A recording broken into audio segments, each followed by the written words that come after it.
मुख्यमंत्री अरविंद केजरीवाल की तरफ से बयान आया है। उन्होंने संविधान का हवाला दिया है और ट्वीट किया है उन्होंने कि मनोनीत सदस्यों को वोट का अधिकार नहीं है। मनोनीत मेंबर से वोट कराना यह तो असंवैधानिक है।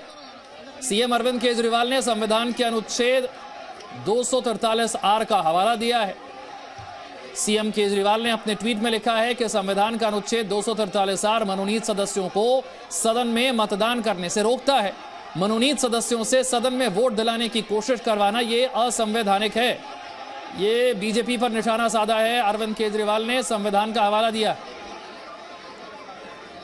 दिल्ली के पर्यावरण मंत्री गोपाल राय ने मेयर चुनाव को लेकर हंगामे पर क्या कहा, यह भी आपको सुनवाते हैं।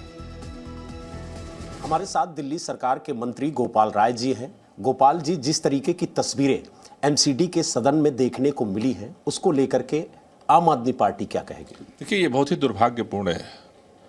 दिल्ली की जनता ने नगर निगम के चुनाव में 15 साल बाद भारतीय जनता पार्टी को बाहर किया है।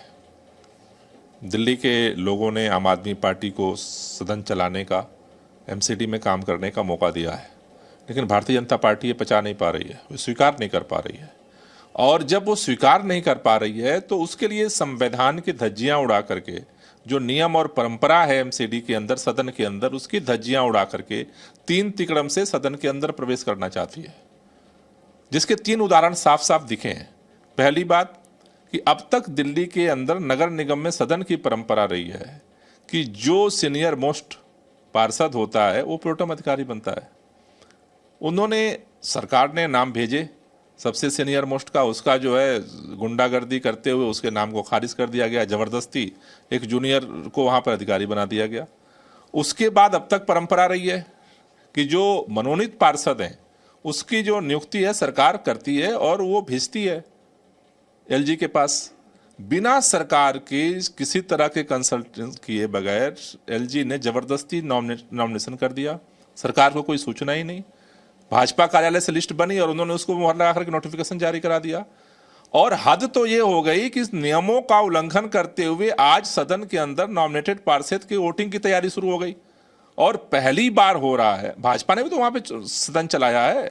अब तक की यही परंपरा रही है, जो चुने हुए प्रतिनिधि हैं वो जो है शपथ लेते हैं और वोटिंग होती है।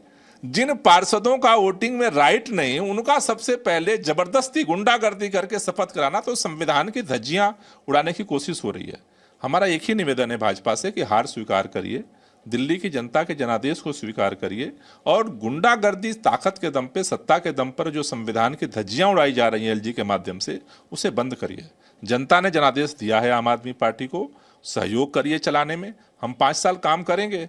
अगर 5 साल हम काम नहीं अच्छे करेंगे तो जनता आपको मौका देगी। 15 साल मौका दिया आपने, सरकार चलाया है, लेकिन आप संविधान की, नियम की, रूल की सारी धज्जियां गुंडागर्दी करके चलाएंगे तो उसका तो लोकतांत्रिक तरीके से विरोध होगा और वो पूरा मतलब जो हो रहा है वो ठीक नहीं है।